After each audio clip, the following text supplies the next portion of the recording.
हम डिस्कस करते हैं जो है वो पैरेलल कॉम्बिनेशन की, के पैरेलल कॉम्बिनेशन जब रेजिस्टर्स की करते हैं तो उसमें क्या फैक्ट्स या फिगर्स उसकी क्या होती है बेटा। तो आज पहले डिस्कस करते हैं बेटा के पैरेलल कॉम्बिनेशन ऑफ रेजिस्टर्स।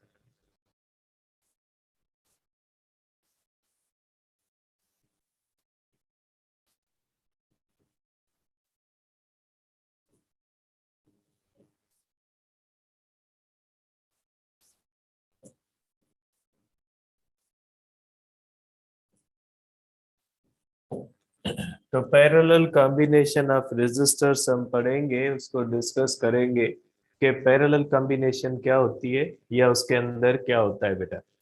देखिए बेटा, सपोज करें वही हम तीन रेजिस्टर्स लेते हैं कि जैसे फॉर एग्जांपल हमारे पास तीन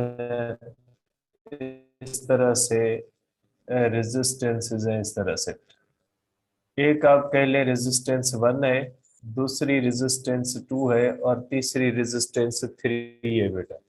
रेजिस्टेंस 1 है, रेजिस्टेंस 2 है और रेजिस्टेंस 3 है। अब अगर इन रेजिस्टेंसेस को हम इस तरह से कनेक्ट करते हैं तो ऐसी कॉम्बिनेशन को हम कहते हैं कि ये पैरेलल कॉम्बिनेशन है बेटा। ठीक है, इसको हम कहते हैं कि ये हमारे पास पैरेलल कॉम्बिनेशन है। इस तरह से पैरेलल कॉम्बिनेशन की पहचान ऐसे होती है कि किसी भी सर्किट के अंदर अगर ये दो रेजिस्टर्स हैं, इनके दो एंड्स आपस में है और दूसरे दो एंड्स आपस में है, तो जब रेजिस्टर्स के दोनों एंड्स आपस में कनेक्टेड होते हैं तो ऐसी कॉम्बिनेशन को हम कहते हैं कि ये पैरेलल कॉम्बिनेशन होती है बेटा। ठीक है, अब अगर इस कॉम्बिनेशन को हम यहां से इस तरह से अगर बैटरी के साथ कनेक्ट करते हैं, सपोज करें ये बैटरी है और बेटा यहाँ पे एक टर्म आ रहा होता है स्टेडी करंट का।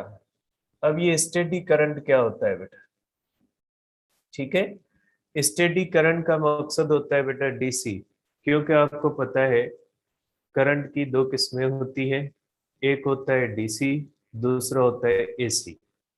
डीसी करंट जो होता है वो बैटरी सप्लाई करती है और इसके अंदर चार्जेस का डायरेक्शन एक ही होता है। तो ऐसा करंट जिसमें मैग्नीट्यूड ऑफ करंट और चार्जेस के फ्लो का डायरेक्शन एक होता है, जिस करंट के अंदर इंक्रीज डिक्रीज नहीं आती, एक ही जो है वो सेंस में वो फ्लो कर रहा होता है, तो उसको स्टेडी करंट कहा जाता है। सिंपली अगर डीसी की बात हम करें तो डीसी करंट स्टेडी करंट होता है, जबकि एसी जो होता है उसके अंदर चार्जेस जो फ्लो करती है वो वाइब्रेटरी मोशन के अंदर होती है।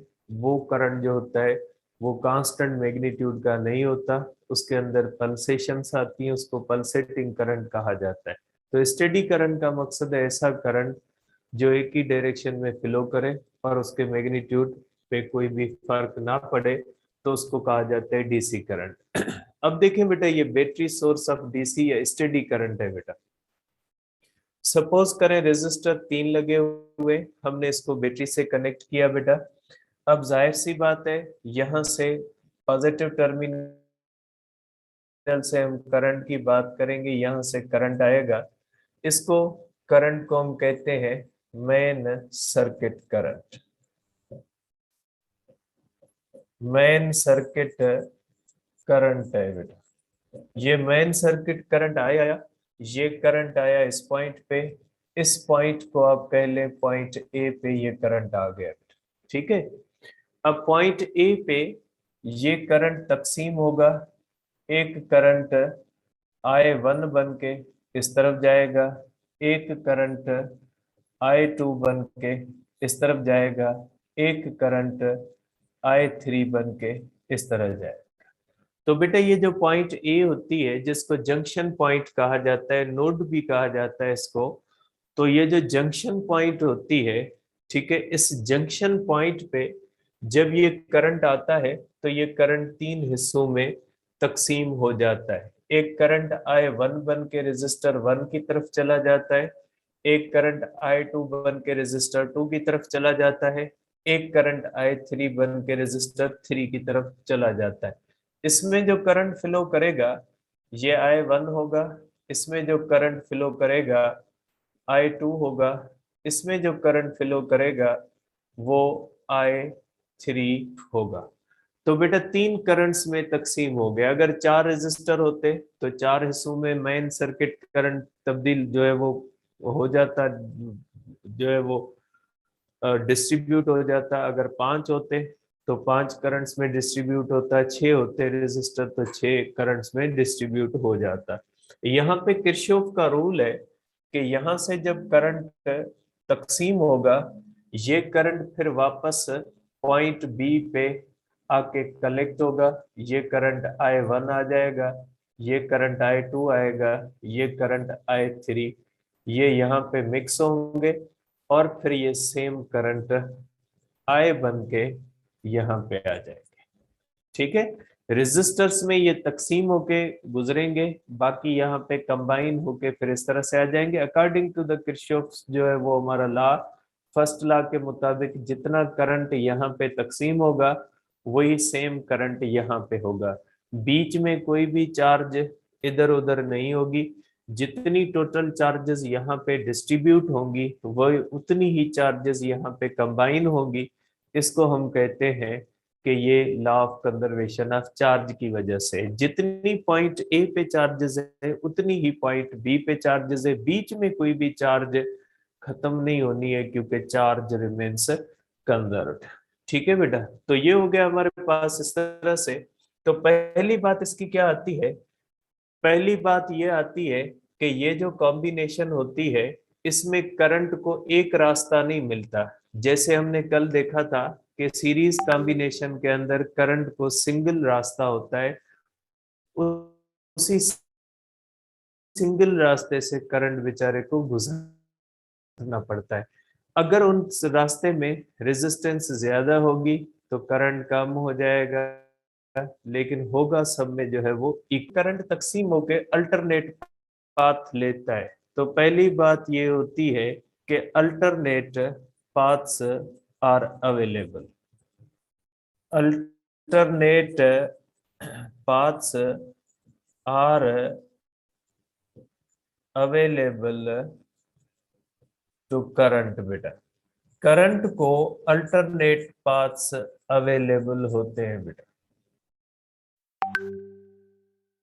अल्टरनेट पाथ अवेलेबल होते हैं। अब इसमें सवाल ये होता है कि यहाँ पे सब में इक्वल करंट आएगा या अनइक्वल करंट आएगा। बेटा इक्वल भी आ सकता है, अनइक्वल भी आ सकता है। इक्वल कब आएगा, जब इन तीनों की रेजिस्टेंस इक्वल होंगी। जब ये तीनों रेजिस्टेंस इक्वल होंगी तो इनमें करंट इक्वल गुजरेगा। लेकिन अगर इन तीनों में रेजिस्टेंसेस डिफरेंट होंगी तो करंट डिफरेंट आएगा। ठीक है, क्योंकि यहाँ पे अल्टरनेट्स पाथ है, सेम करंट को तीनों में से नहीं गुजरना पड़ता, इसमें तीनों में डिफरेंट करंट गुजरता है क्योंकि करंट अपने आप को तीन हिस्सों में तकसीम कर रहा है। और आपको पता है कि करंट हमेशा ज्यादा करंट उसी रास्ते से जाता है जिसकी रेजिस्टेंस कम होती है।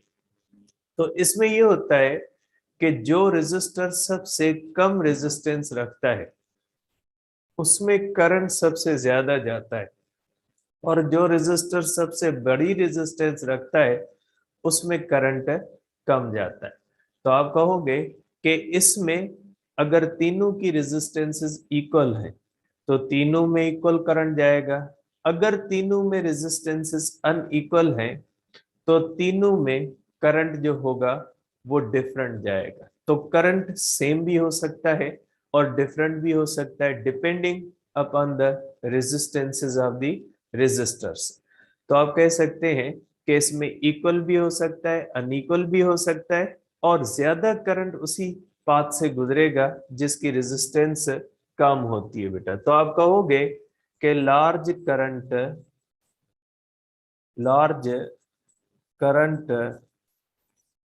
flows through resistor through resistor having a smaller resistance.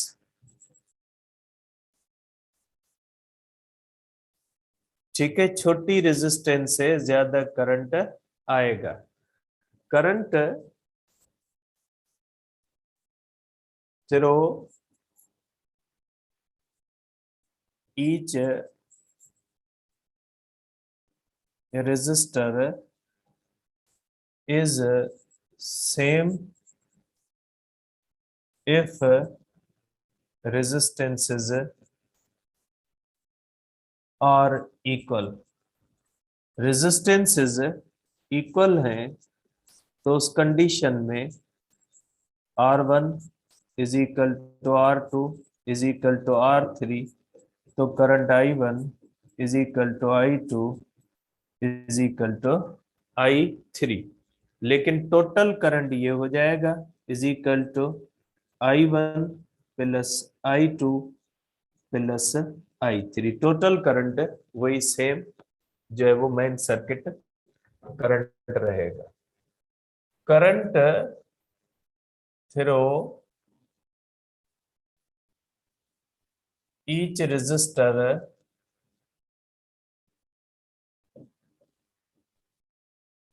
is different if resistances are unequal. के current 1 is not equal to current 2 is not equal to current 3 if R1 is not equal to R2 is not equal to R3. ठीक है, तो इस condition में आप कहोगे कि मैं यहाँ पे बना लेता हूं कि सपोज करें इस तरह से 10 ओम है. ठीक है, दूसरा रेजिस्टर है बेटा, आप ये भी कह लें कि ये जो है हमारे पास ये दूसरा रेजिस्टर भी 10 ओम है. ठीक है, और ये तीसरा रेजिस्टर भी आप कह ले 10 ओम है. ठीक है, तो इनमें करंट क्या हो जाएगा, इक्वल हो जाएगा तीनों में. ठीक है, लेकिन अगर रेजिस्टेंस अनइक्वल है, फॉर एग्जांपल एक 10 ओम है, एक हमारे पास है बेटा 20 ओम. ठीक है, और एक है हमारे पास 30 ओम. तो इन तीनों में करंट्स अनइक्वल हो जाए क्योंकि तीनों रेजिस्टेंसेस जो होंगी वो अनइक्वल है. और करंट I1 जो है ये ग्रेटर देन हो जाएगा I2 से और ये ग्रेटर देन हो जाएगा I3 से, क्योंकि जो सबसे बड़ी रेजिस्टेंस होगी उसमें कम करंट फ्लो करेगा. लेकिन ये जो टोटल करंट फ्लो करेगा ये टोटल करंट इक्वल हो जाएगा मेन सर्किट करंट के बराबर. ठीक है, ये मेन सर्किट करंट, अगर यहां से 10 एम्पियर करंट आ रहा है तो इन तीनों में 10 एम्पियर ही होगा, चाहे वो इक्वल हो चाहे वो अनइक्वल हो. क्योंकि आ रहा है 10 एम्पियर तो वही 10 एम्पियर क्या होगा, तकसीम होगा. रेजिस्टेंसेस अनइक्वल होंगी तो अनइक्वल तरह से डिस्टर्ब होगा, रेजिस्टेंस डिस्ट्रीब्यूट होगा. और अगर रेजिस्टेंसेस इक्वल होंगी तो इक्वली डिस्ट्रीब्यूट होगा, कोई फर्क नहीं आएगा. तो टोटल जो मेन सर्किट करंट होता है ना वो सेम होता है. ये किरचॉफ का लॉ है बेटा, फर्स्ट लॉ है कि जितनी चार्जेस पॉइंट ए पे होंगी उतनी ही चार्जेस पॉइंट बी पे होंगी, क्योंकि चार्ज रिमेन्स कंजर्व. जितनी चार्जेस तकसीम होती है उतनी चार्जेस रिसीव होती है, बीच में डिस्ट्रॉय नहीं होनी. चार्जेस डिस्ट्रॉय नहीं होती.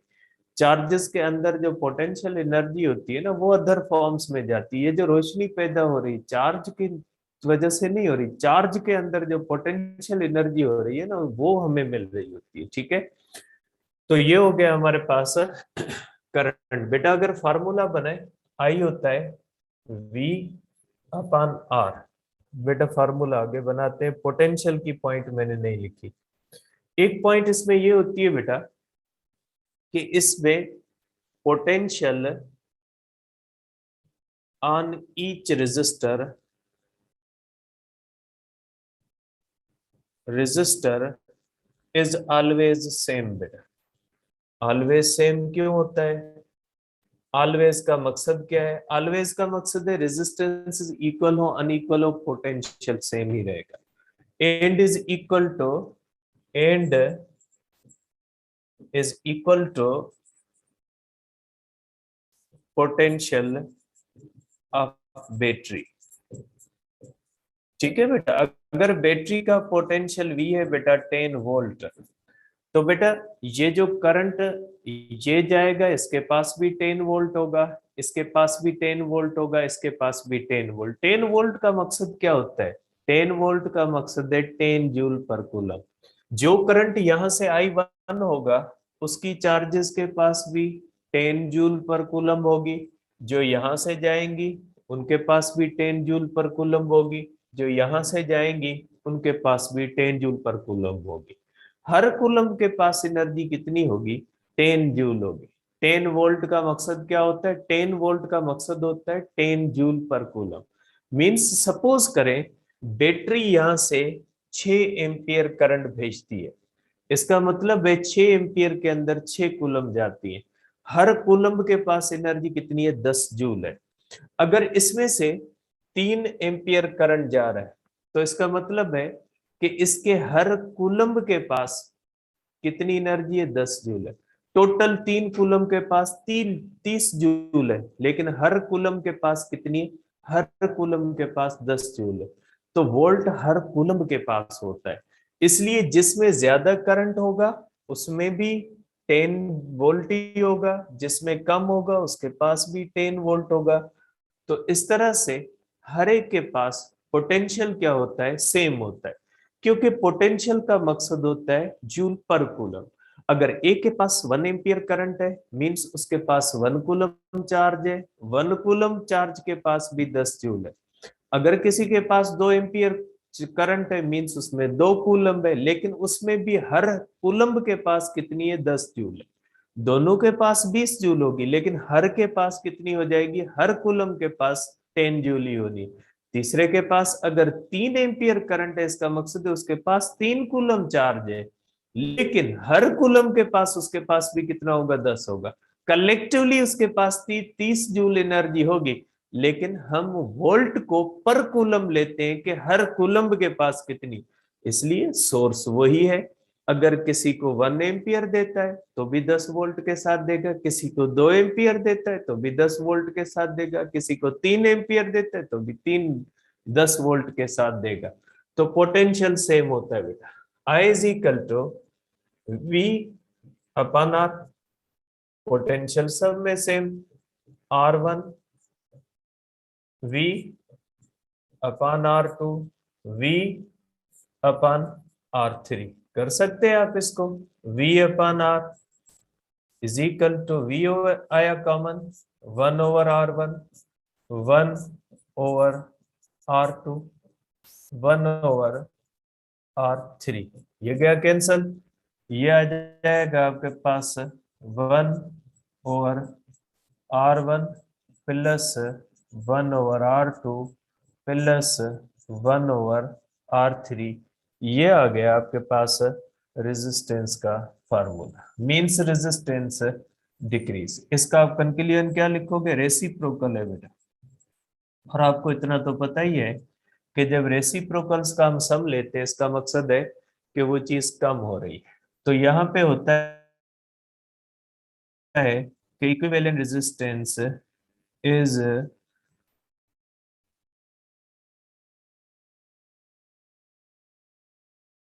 this equivalent resistance becomes smaller।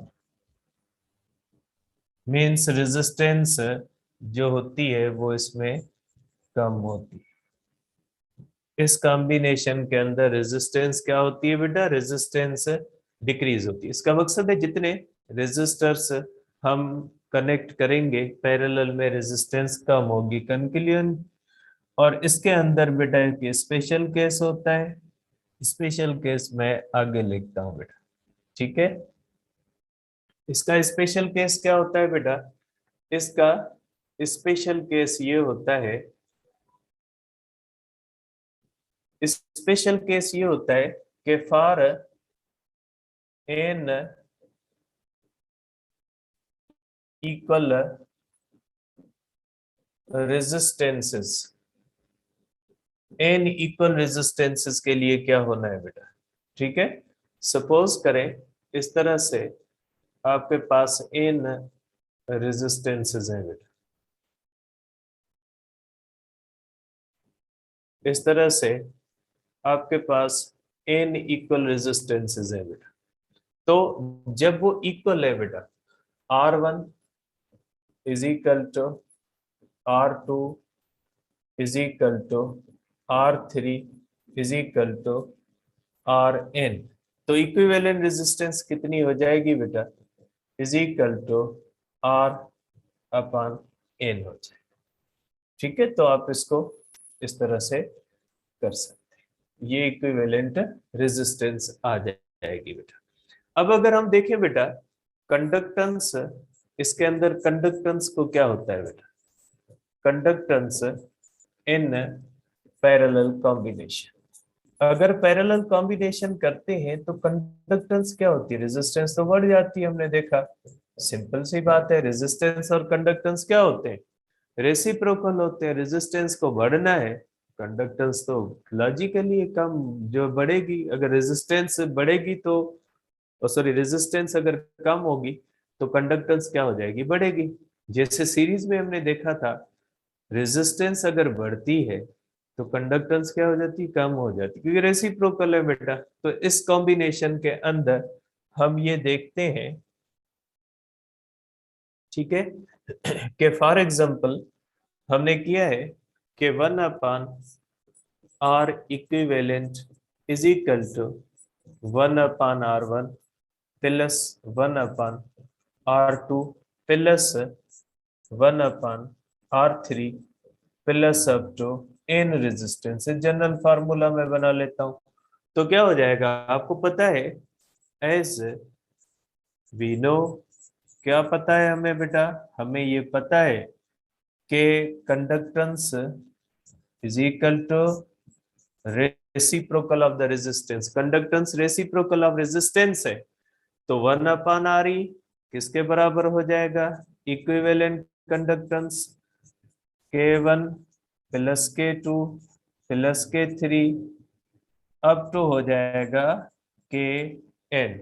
तो इसका कंक्लूजन क्या हुआ कि कंडक्टेंस जो होती है उसको क्या होता है, कंडक्टेंस जो होती है, ठीक है बेटा, कंडक्टेंस इंक्रीजेस।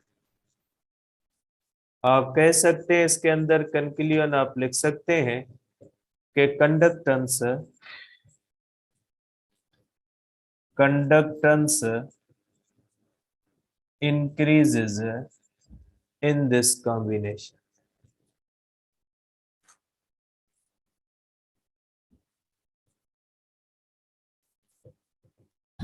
ठीक है, इसके अंदर कंडक्टेंस जो होती है बेटा इंक्रीज होती है।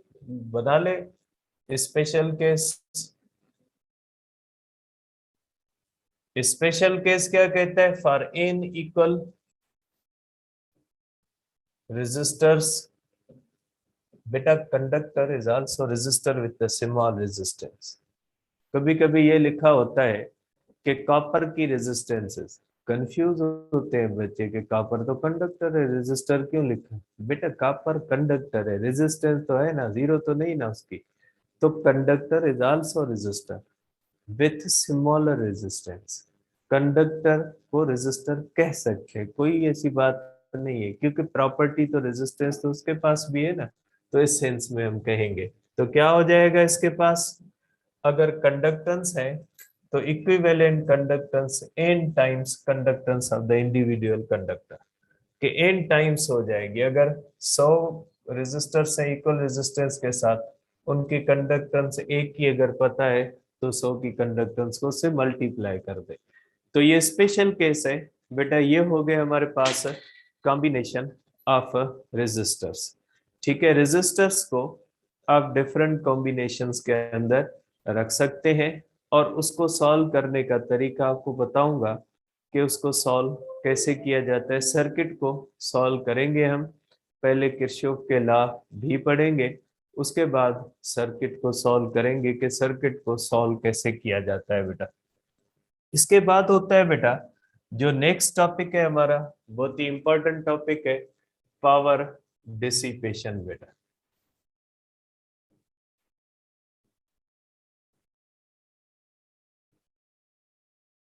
ठीक है बेटा, पावर डिसिपेशन किसको कहा जाता है बेटा? ठीक है, पावर का मतलब क्या होता है बेटा? पावर का मतलब होता है एनर्जी या वर्क पर यूनिट टाइम। ठीक है, अब पावर को पढ़ने से पहले आप थोड़ा बैटरी की तरफ रिवाइज कर ले कि बैटरी के अंदर एनर्जी स्टोर कैसे होती है बेटा। उसके बाद हम क्या करते हैं, पावर डिसिपेशन को पढ़ते हैं, क्योंकि पावर डिसिपेशन की बुनियाद पे आगे जो हमें पढ़ना है वो इलेक्ट्रोमोटिव फोर्स पढ़ना है बेटा। ठीक है, अब ये पावर पढ़ने से पहले आप एक बात वापस जो है वो याद कर लें कि एनर्जी stored in कैपेसिटर और बैटरी बेटा। ठीक है बेटा, अब देखिए बेटा, जब आप बैटरी बनाते हो या कैपेसिटर बनाते हो उसकी होती है दो प्लेट्स बेटा, एक होती है पॉजिटिव प्लेट और एक होती है negative plate. Charging and discharging का प्रोसेस हमने पढ़ा था बेटा कि जब हम चार्ज करते हैं तो एनर्जी सॉरी जो चार्ज होती है वो on the surface of the plates पे स्टोर होती है, क्योंकि चार्ज होने के प्रोसेस के अंदर इलेक्ट्रॉन की मूवमेंट होती है। तो इलेक्ट्रॉन निकालते भी प्लेट से हैं, देते भी प्लेट को है। तो चार्ज कहाँ पे रिजाइड करती है बेटा? चार्ज हमेशा रिजाइड करती है प्लेट्स के ऊपर। ठीक है, प्लेट्स पे आती है, प्लेट्स पे जाती है, तो आप कह सकते हैं कि charge always resides on plates of the capacitor और बैटरी। अब देखिए बेटा, ये इसकी बनती है इलेक्ट्रिक फील्ड बेटा, ये बन जाती है इसकी इलेक्ट्रिक फील्ड।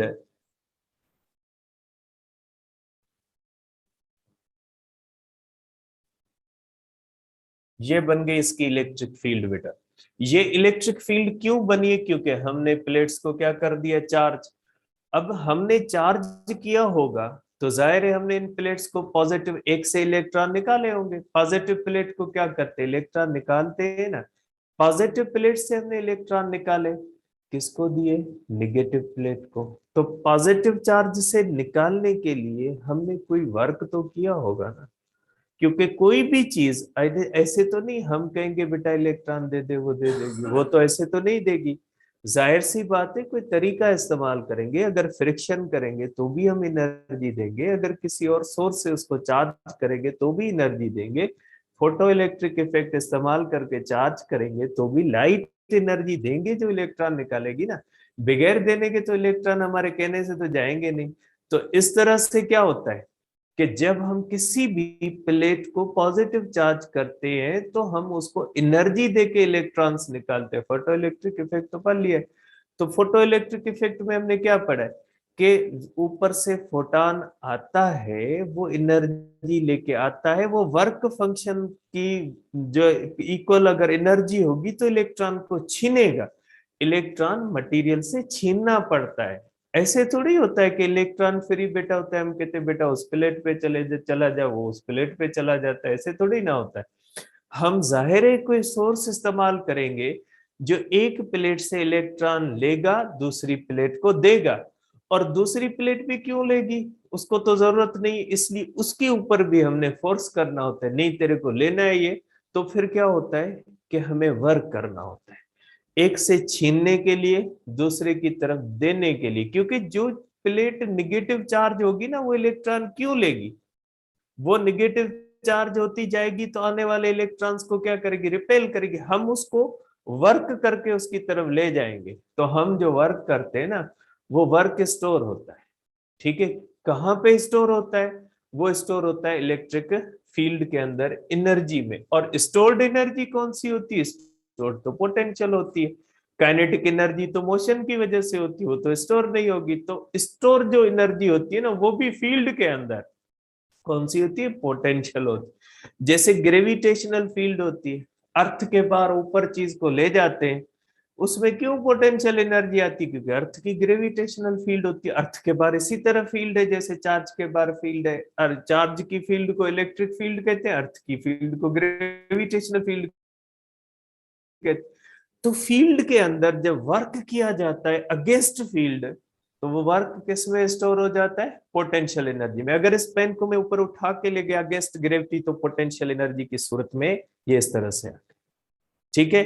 वही होता है कि जब आप इसको पॉजिटिव चार्ज करते हो, इसको नेगेटिव, अब अगर इसको कनेक्ट करोगे ना, तो ये इलेक्ट्रॉन भागते हुए वापस आएंगे। इसका मकसद है, हम इसको लेके इधर गए थे तो इनके पास पोटेंशियल एनर्जी आ गई थी, जब हमने इसको कनेक्ट किया खुद ब खुद भागते वापस आ गए। इसी तरह से जिस तरह से पेन को हम अगेंस्ट लेके गए तो पोटेंशियल एनर्जी स्टोर हुई, हमने छोड़ा, ये भाग के वापस अपनी जगह पे आ गई। क्यों आ गई? क्योंकि इसके पास पोटेंशियल एनर्जी थी। तो इसी तरह से जब इसको नेगेटिव चार्ज करते हैं, तो इसका मकसद है इलेक्ट्रॉन के पास पोटेंशियल एनर्जी आ जाती है। इलेक्ट्रॉन के पास पोटेंशियल एनर्जी आती है, जब हम इनको यहाँ पे कनेक्ट करेंगे तो ये भागते हुए वापस आ जाएंगे। तो इसका मतलब क्या हुआ? इसका मतलब ये हुआ कि जब हम किसी भी बैटरी को चार्ज करते हैं तो उसके अंदर पोटेंशियल एनर्जी स्टोर होती है। When battery or capacitor is charged, then work done is stored as electric potential energy, electric potential energy in electric field or at charges on plates। बेटा पंजाब में दोनों बातें लिखी हुई है अपने। वैसे जनरली आप कई जगह पे लिखोगे ना, तो वो कहेंगे कि एनर्जी स्टोर जो होती है वो होती है इलेक्ट्रिक फील्ड के अंदर, लेकिन अपना जो पंजाब का बुक है उसके अंदर दोनों चीजें लिखी हुई है कि ये जो पोटेंशियल एनर्जी स्टोर होती है इलेक्ट्रिक फील्ड में भी होती है और चार्जेस के पास भी वैसे भी होता है। ठीक है, जैसे ये ग्रेविटेशनल फील्ड की वजह से, लेकिन है तो इसके पास ही ना, दोनों चीजें हो सकती हैं। तो दोनों चीजें मैंने यहाँ पे लिख दी है। तो ये होती है पोटेंशियल एनर्जी। ठीक है, तो याद रखें कि बैटरी के अंदर पोटेंशियल एनर्जी होती है। ठीक है, जैसे ये पेन ऊपर उठा के जाएंगे तो पेन के पास पोटेंशियल होती है, लेकिन ग्रेविटेशनल होती है, इसके पास इलेक्ट्रिकल पोटेंशियल एनर्जी होती है। अब बैटरी क्या करती है? ठीक है, अब सपोज करें हमारे पास ये हुई बैटरी, मैं बैटरी बना लेता हूं। ठीक है बेटा, अब मैं इसको बैटरी का सेंस देता हूं, या कैपेसिटर का ही ले, बैटरी ईएमएफ के अंदर लेंगे। सपोज करें बेटा ये हमारे पास एक रेजिस्टर है, मैं उसी तरह सर्किट बनाता हूं जैसे आपके बुक में, फिर आप कंफ्यूज हो गए पढ़ते हुए। देखिए फॉर एग्जांपल ये हुआ हमारा एक रेजिस्टर। रेजिस्टर का काम क्या होता है? रेजिस्टर का काम होता है कि करंट को रोकना है, उसका काम ही ये होता है पोजीशन देना। ठीक है, जैसे बहुत सारे लोग होते हैं ना, उनका काम ही ये होता है कि खामखा की जो होते हैं वो अपोजिशन करते रहते हैं, मुखालफत करते रहते हैं। तो इस तरह से होता है। मीन सपोज करें बैटरी के पास है, इसके पास है पोटेंशियल, मैं एक वैल्यू बना लेता हूं। ठीक है, ये हो गई इसके पास 10 वोल्ट। ये मैंने वैल्यू आपको समझाने के लिए बनाई। 10 वोल्ट का मकसद क्या है कि ये बैटरी अगर यहां से 1 कूलम चार्ज को भेजेगी कि भाई 1 कूलम चार्ज इस रेजिस्टर से गुजारनी है, तो बैटरी कितनी उसको एनर्जी देके भेजेगी? 10 जूल। जैसे आपके घरों के अंदर बिजली का पोटेंशियल आ रहा है ना, 220 वोल्ट आ रहा है, इसका मकसद है आपके घर के अंदर बिजली जो वापडा से हमें जो चार्जेस आ रही है हमारे पास, हर कूलम के पास कितनी एनर्जी आ रही है? 220 जूल आ रही है। ठीक है, और वो जब हम अपने रेफ्रिजरेटर के अंदर भेजते हैं तो रेफ्रिजरेटर क्या करता है? 220 जूल उसे ले लेता है, एनर्जी लेके उनको रवाना कर देता है, भाई आप जाए। ठीक है, वो क्या करती है, चार्जेस सिर्फ एनर्जी लेके आती है, वो रेफ्रिजरेटर को देके चली जाती है। बल्ब लगा हुआ है आपके, आप जहाँ पे बैठे होगे वहां पे बल्ब लगा होगा, उसके अंदर देख लें, आपके पास यूपीएस से आ रही है बिजली, या आपको वापडा से मिल रही बिजली, या आपको सोलर से वो चार्जेस आ रही है, एनर्जी लेके आ रही है, बल्ब के अंदर वो एनर्जी देके खुद चली जाती है। तो ये चार्जेस क्या करती है, चार्जेस एनर्जी लेके आती है, उसको दे के किसी भी चीज को चली जाती है। 220 वोल्ट है तो 220 जूल एनर्जी लेके लाइट डिम हो गई, 180 वोल्ट हो गई। मीन्स चार्जेस वही आ रही है, लेकिन अब उनके पास एनर्जी क्या हो गई, अब उनके पास एनर्जी कम हो गई, 180 जूल हो गई। तो लाइट डिम होने का मकसद ये नहीं है कि बाहर से चार्जेस कम, और चार्जेस वही आ रही होती है, लेकिन उनके पास क्या हो रहा होता है, उनके पास वो एनर्जी नहीं होती। जैसे पूरा दिन जब हम कोई भी मजदूर काम करना शुरू कर देते हैं, उसके पास एनर्जी होती है, सुबह में वो ज्यादा काम करता है, आहिस्ता आहिस्ता बेचारा काम करता है, उसकी एनर्जी कम होती है, तो शाम को तो उसकी एनर्जी कम हो जाती है, अब उस स्पिरिट से वो शाम को काम नहीं कर पाएगा।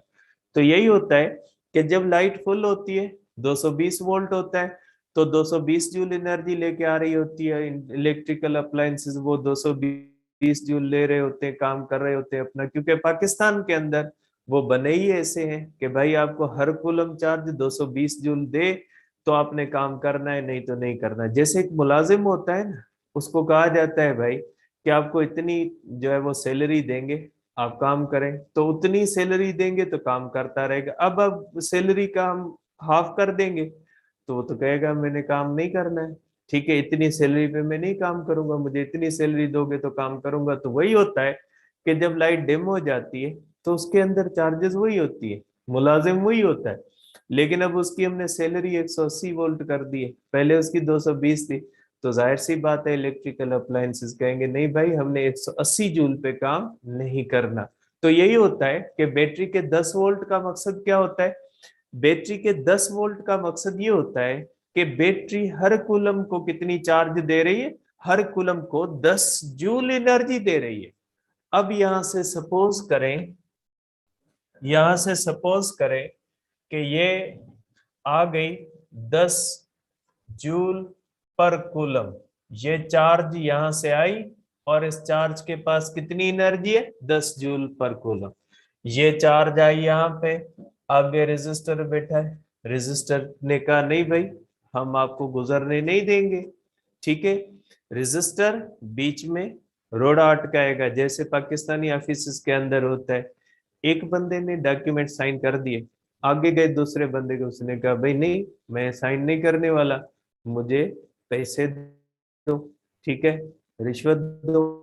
तो ये क्या करेगा, रजिस्टर वही काम करता है, वो बैटरी ने तो भेजा चार्ज को 10 जूल पर कूलम दे के भेजा, रजिस्टर ने क्या कहा, रजिस्टर ने कहा नहीं हम नहीं गुजरने देंगे, ठीक है। बैटरी कहेगी नहीं मुझे तो चार्ज को गुजारना है।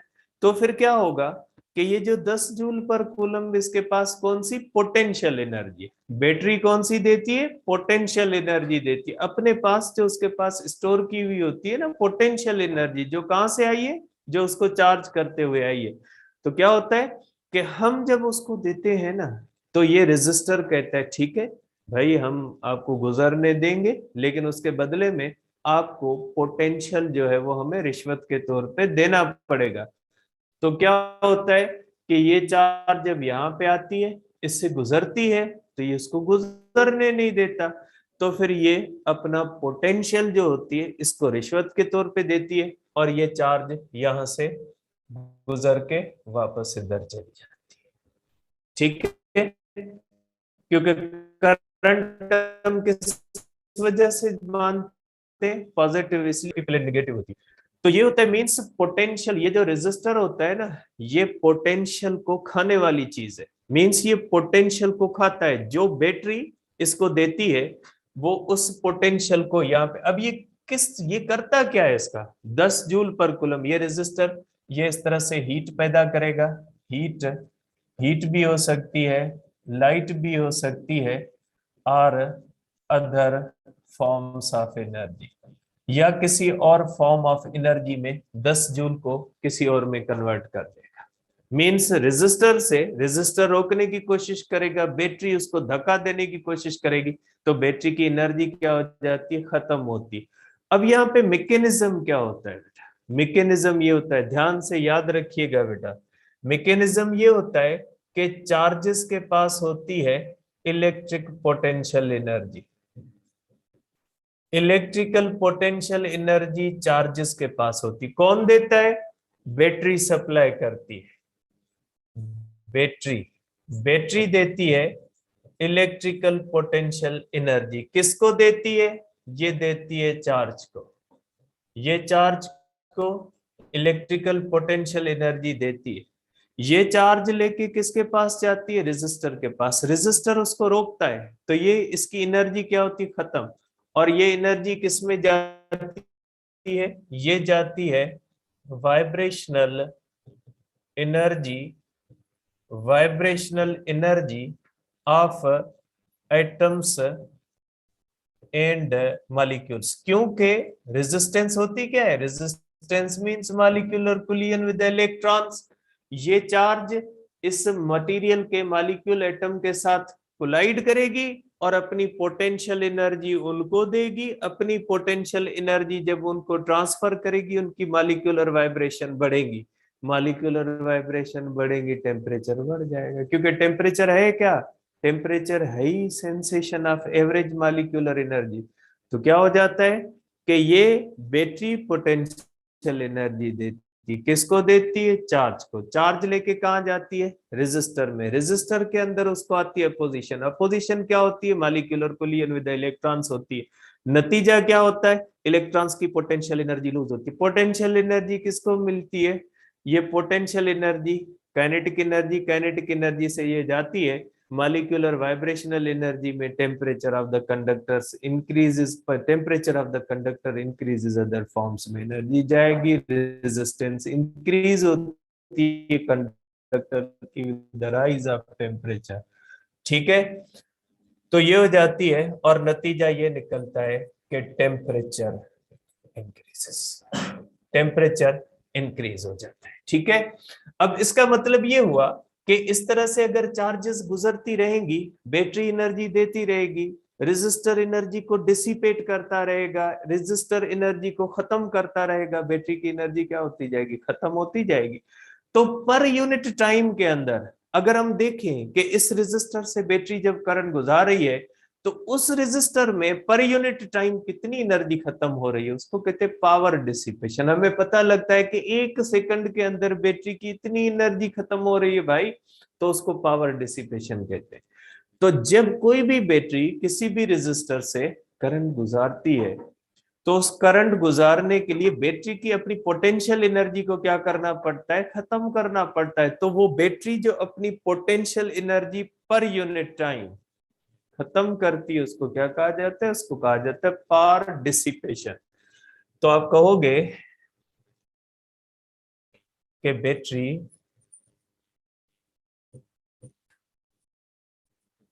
Does work on charges equal to, ये सिद्ध के अंदर लिखी हुई पॉइंट मैं तभी लिखता हूँ, जरूरत नहीं है, बैटरी वर्क करती है आपको पता है, लेकिन सिद्ध के अंदर लिखी हुई है, फिर पिक्चर्स भेजते रहोगे। Charges equal to Q delta, work होता है क्यू डेल्टा वी के, इलेक्ट्रोस्टैटिक्स के अंदर वर्क ऑन चार्ज होता है क्यू डेल्टा वी के। ठीक है, battery does work on charges equal to Q delta V to pass on the cost, on the cost of electrical potential energy stored in it। बेटा जो battery के पास electric potential energy store होती है, वही किस में चली जाती है, वही इसके वर्क के बराबर हो जाती है। अब इसके अंदर बैटरी का पर यूनिट टाइम जो पावर डिसिपेट होता है, तो पावर डिसिपेशन का ये फार्मूला होगा। पावर डिसिपेशन होगा work per unit time, work होता है Q into V upon T. Q upon T into V is equal to I into V is equal to V है। तो पावर डिसिपेशन का formula क्या आ गया? Power dissipation का formula एक आ गया ये हो जाता है पावर डिसिपेशन का बेटा हमारे पास फार्मूला। ठीक है, पहला फार्मूला ये आ गया। दूसरा फार्मूला कर लेते हैं बेटा। दूसरा फार्मूला ये हो जाता है I is equal to V upon R and power is equal to V into I। I किसके बराबर होता है बेटा? V upon R is equal to V square upon R। अब लिख सकते हैं power is also equal to V square upon R।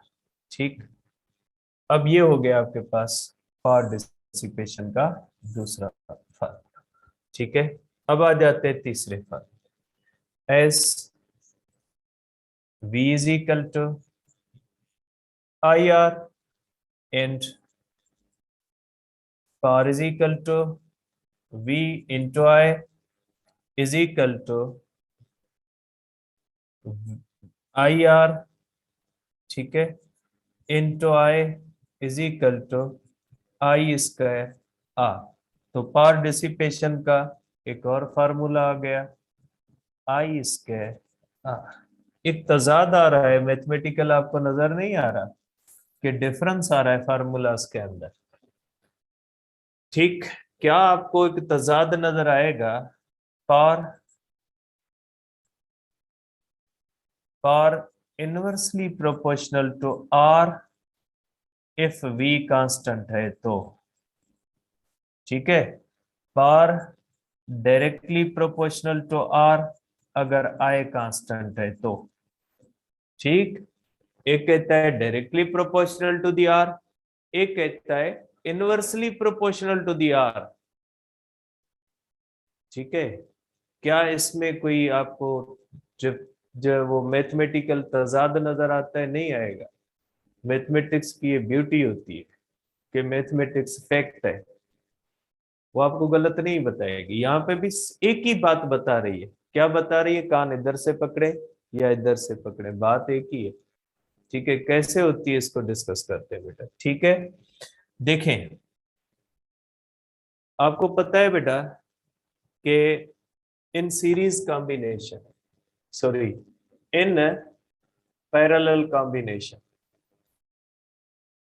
V is same across each resistor। हर रेजिस्टर पे सेम होता है, therefore can be considered constant। Constant समझ सकते हैं आप? therefore ये आ गया आपका formula parallel. Power is equal to V square upon R, means V अगर कांस्टेंट है तो power inversely proportional to R. ये पैरेलल कॉम्बिनेशन का ये कहता है जितनी रेजिस्टेंस कम होगी पावर डिसिपेशन उतना ज्यादा होगा। और आपको पता है पैरेलल कॉम्बिनेशन के अंदर जितनी तादाद आप रेजिस्टर ज्यादा लगाओगे उतनी रेजिस्टेंस कम होगी। पैरेलल कॉम्बिनेशन क्या कहती है कि अगर आप इस तरह से रेजिस्टर्स की तादाद ज्यादा करते जाओगे, जितने रेजिस्टर ज्यादा लगाते जाओगे रेजिस्टेंस क्या होती जाएगी? कम होती जाएगी बेटा। इस तरह रेजिस्टर ज्यादा होते जाएंगे, रेजिस्टेंस क्या होती जाएगी? कम। ठीक है, एन इंक्रीजेस। ठीक है, आर डिक्रीजेस। सिंपल सी बात है। अगर आप 10 बल्ब लगाओगे तो पावर 10 बल्ब आपने लगाए, फिर आपने 20 बल्ब लगाए, तो जाहिर है 10 बल्ब में पावर डिसिपेशन क्या होगी? कम। 20 में क्या होगी? ज्यादा। आप जनरेटर स्टार्ट करें, 10 बल्ब जलाएं, 11 12 20 करते जाओगे, जनरेटर की रड़ियां निकलती जाएंगी और जनरेटर बताता जाएगा कि भाई पावर बढ़ रहा है।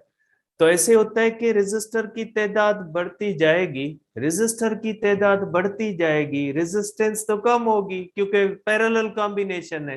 लेकिन सोर्स से तो ज्यादा पावर आएगा। सोर्स को तो पहले 20 को जलाना था, बल्ब को 40 को जलाना है। तो जितनी बल्ब की तादाद ज्यादा होती जाएगी, सोर्स का पावर उतना ज्यादा डिसिपेट होगा। वही बात तो ये फार्मूला कह रहा है कि जितनी रेजिस्टेंस कम होगी, ये पैरेलल का फार्मूला है, जितनी रेजिस्टेंस कम होगी उतना पावर क्या होगा, ज्यादा होगा। तो ये फार्मूले का कंक्लूजन क्या होता है, इस फार्मूले का कंक्लूजन ये होता है कि if number of resistors in parallel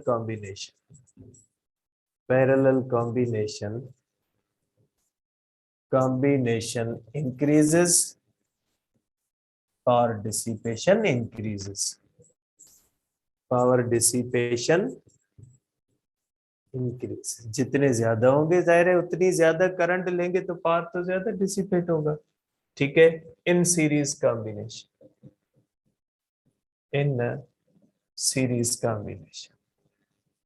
क्या होता है सीरीज कॉम्बिनेशन के अंदर, इन series combination I is same across each resistor, therefore I can be considered as constant।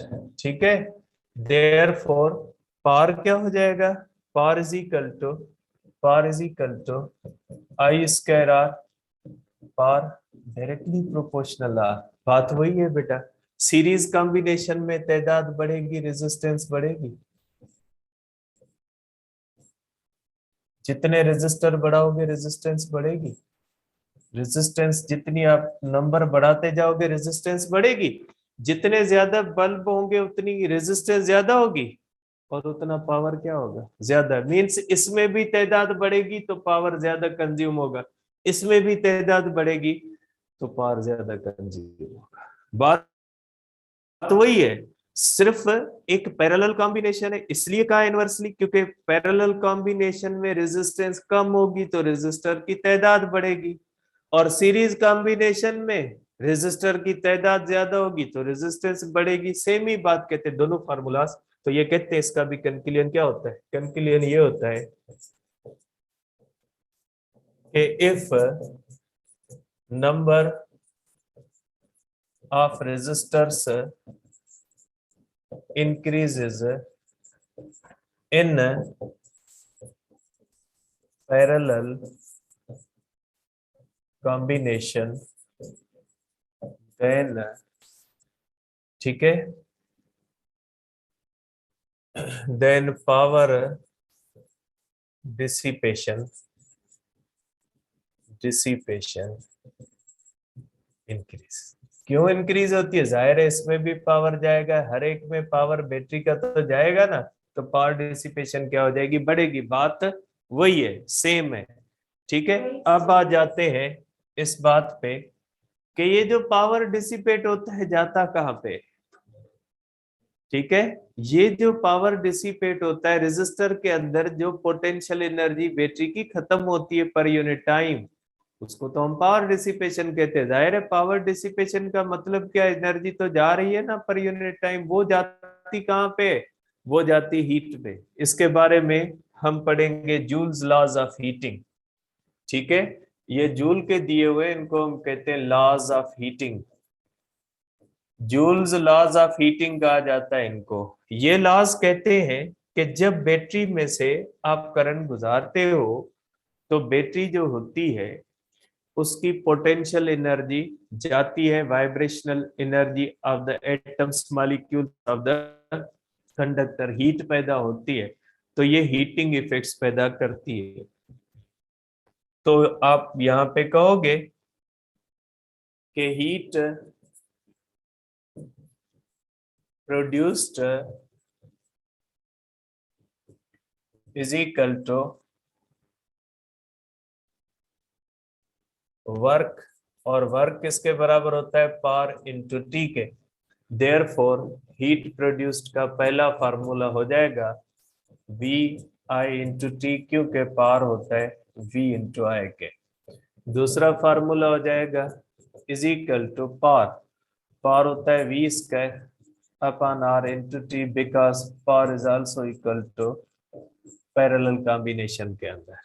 और ये होता है बेटा तीसरा होता है heat produced is equal to I square R into T, क्योंकि power is equal to I square R in series combination.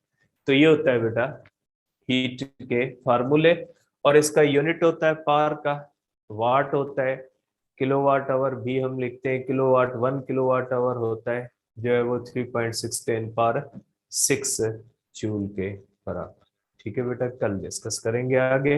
अब आपकी बायो की क्लास, केमिस्ट्री